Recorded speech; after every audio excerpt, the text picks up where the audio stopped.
Good morning mga friends. Yan, dito tayo sa kusina. Lalabas tayo, no? Papakita ko lang sa inyo yung dwarf na coconut nila na hitik sa bunga. Right? So mapagpalang araw, sa mapagpalang umaga mga friends. Yan, kitchen. Dito pa rin tayo sa probinsya mga friends. Sa mapagpalang araw po sa ating lahat. Alright, let's go!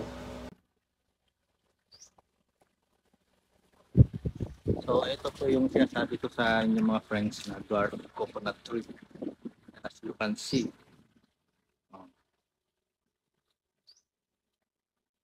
Makabot kamay ang pangarap. Yan. Ayan pa. So ayan. Yan. 2 feet no above the ground. Yan yung bunga na yan. So ayan pinakapuno niya. Oh. Ayan. So yung pinakataas ng puno niya nasa 4 feet pa lang. To here. Yan.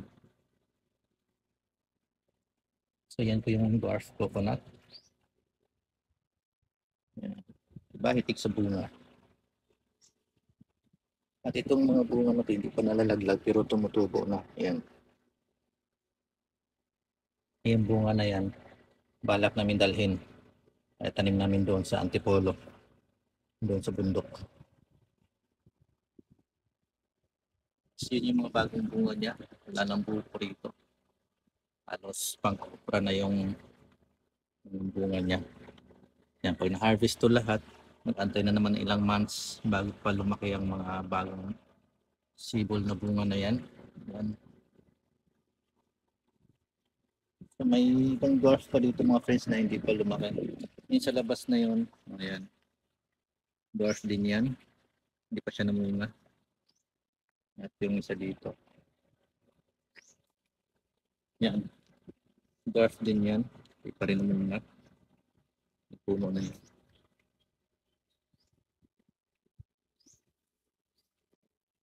May papaya dito.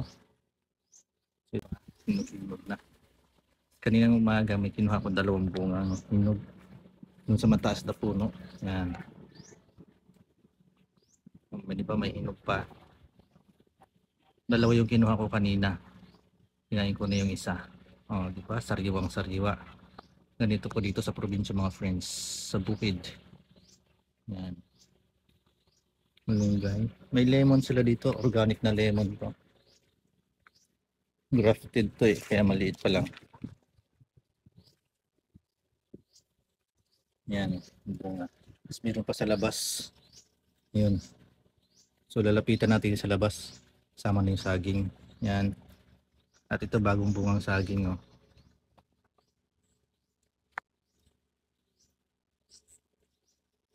So, yung isa, ano na yun, tama na yun. Pwede nang putulin. Pero sabay ko na lang sana pag alis namin, babaunin namin yan. Right, puntahan lang natin sa labas. So, ayan mga friends, ikot tayo no. Wala pong daanan doon. Hindi ikot po talaga tayo papunta sa labas. Sa yung gate. Yan, so dito tayo daan. Medyo malela yung paikot. Daanan natin yung mga puno ng mangga.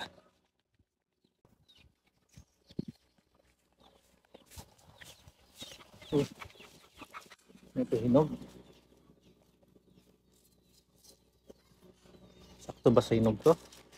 Oh, yan, look at mga friends. Mangga. Oh. Ay, nahulog. Hinog nga. Oh. Dalhin natin to. Nadalhin natin ito doon sa loob ng bahay. Nahinog na siya.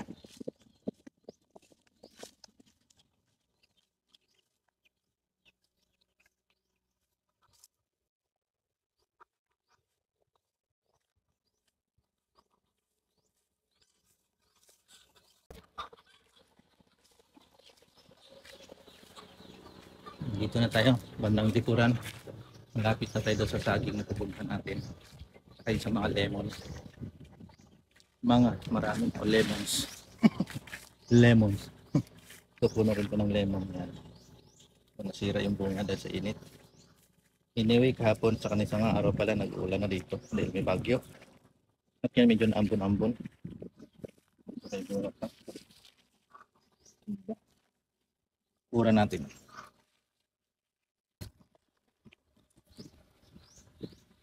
Yan, sinabit na natin. Sinatumba. Alright. Lemon. Yung bunga. Yan. Hindi pa. Yan. Bunga pa doon.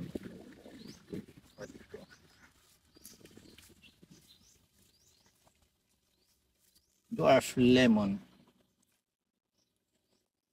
At ito na yung saging. Yan. Sakto na ito sa gulang. Yan. Tama-tama na yan. So, ang sarap niyan pagka nahinog. Right? Yung puno niya.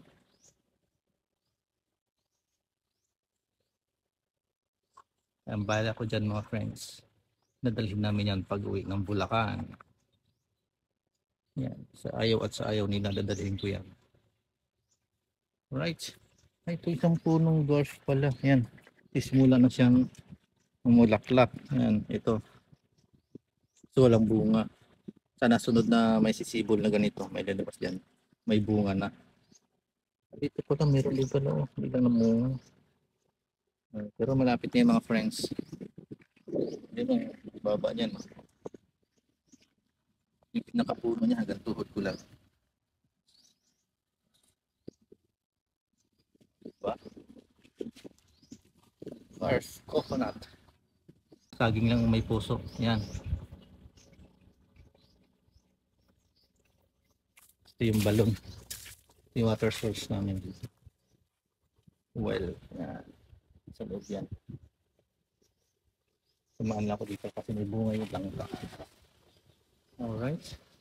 So pinapakita ko sa mga friends dito sa probinsya. Yan. Salat man sa pera, salat man sa kayamanan. Yaman naman sa mga punong kahoy, fruit bearing trees. Diba? Yan, langka. May orchids pa. At dito, yan yung mga punong mangga. May mga bunga rin yan. Sa dulo. Yan. At yung isang yan, punong langka na namatay. May bunga pa sa dulo. Sa taas. Sa patay na.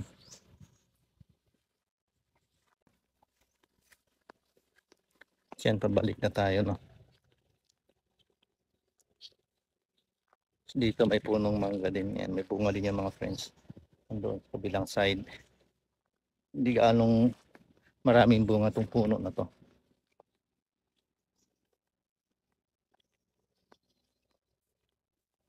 At dito, yan, ipapakita ko rin sa inyo yung Indian mango. Napakalaking puno itong Indian mango.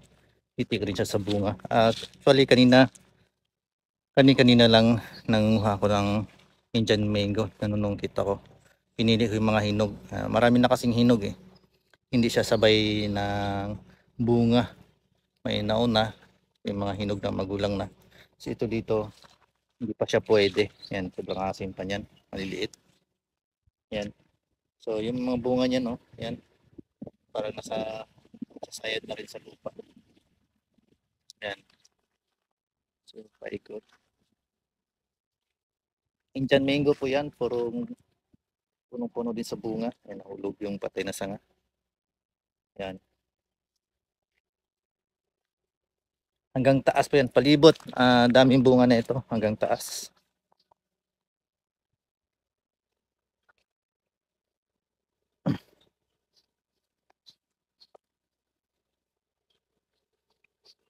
Yan. Ito yung mga nyog na inipon namin. Yan. Antay na lang kung kailan ko purahin. Yan. You can see, dami pa rin bunga. Indian mango. Yan. Palibot yan. O, diba? Ito yung mga sinungkit ko kanina mga friends na hinog bunga ng Indian mango. Yung sa dulo pa. Yun o. O, diba? Sarap niyan kasi hinog mismo sa puno, no? Hindi siya pilit. Hindi kagaya ng nabibili natin dyan sa mga palengke. Sa probinsya kasi yan, talagang may enjoy mo yung pagiging sariwa ng mga prutas. Tulad nito, diba nadaanan natin, hinog na siya ron. Hindi ko naman siya tinitas. Pusa na siyang nalaglag. O, di ba? So, mataas pa yung pinagkukuhanan ko. Doon. Kaya yung panungkit ko kanina, dinugtungan ko. Ayan. So, nagdugtong ako. Ayan. O, di ba? Masyado kasing mataas yung mga hinog. Kasi yung unang bunga. So, madami doon sa taas. Hindi lang ganun kita sa video. Marami doon mga magugulang at mga hinog. Doon sa part na yun, marami malalaki doon hinog na. Hindi ko abot. Sobrang taas. At saka dami rin langgam. Yung antik na dilaw. Kaya nga nagsigaw muna ako. Nakasarap. Puro ako kagat ng langgam. Yan. Nagsigaw kanina dahil sobrang dami na agad. O, diba? Yung criminal tuloy ako. Dami kong napatay na langgam. Alright mga friends. Pasiga ko isa. Ngayon yan lang muna, no? Kita ko lang sa inyo yung mga prutas na yung mga dwarf. Coconut tree dwarf na lemon. Yun. Magtaka kayo, meron palang ganun. Yes, meron pong ganun mga friends. Dwarf. Maliliit pa lang, mababa pa lang yung puno, namumunga na. Right? Tumangga na to, sobrang laki na ng puno. Sabi daw ng kuya ko, puputulin na. Pag uwi niya, puputulin na. Sayang naman. Nalang nag-isang Indian mango namin kasi lahat ng puno pinutol na po noon dahil wala na nga akong bibili dito sa amin ng mga Indian mango. Nagkanda bulok-bulok na lang, kandalaglagan. Dati po kasi marami kaming punong Indian mango. Bukod sa mangga, mas marami yung puno ng Indian mango dati. Yan yung part na yan, yung may kubo na yan. May Indian mango dyan dati. Wala na, matagal nang pinutol. Ito na lang nag-isa ang tinira. Yan. Kaso, gusto na namang yung paputol ng kuya ko. Kasi yung mga ugat daw baka abutin na yung bahay. Mag-crack yung bahay. Yan. Laki na kasi ng mga ugat. O yan, mga naglilitawan, mga ugat yan. Yan. Hindi na yung bahay. Baka masira na yung bahay. So muli mga friends, maraming salamat sa inyong panonood. Pagsubaybay sa aking munting channel. Salamat sa mga nag-subscribe. Shout out sa inyong lahat. And special shout out kay Bike Tayo channel. Salamat sa iyo tol sa inyong pagsuporta. Ride safe always, no? Saan ka man nagtitrail. Shout out sa iyo idol. Ingat palagi sa pagbabike. Alright? Mga friends, pakisuportahan nyo rin po ang kanyang channel. Bike Tayo. Yan, search nyo lang sa YouTube. Bike Tayo. Yung mga content niya dyan, mga nagtitrail siya, no? Gamit yung kanyang mountain bike.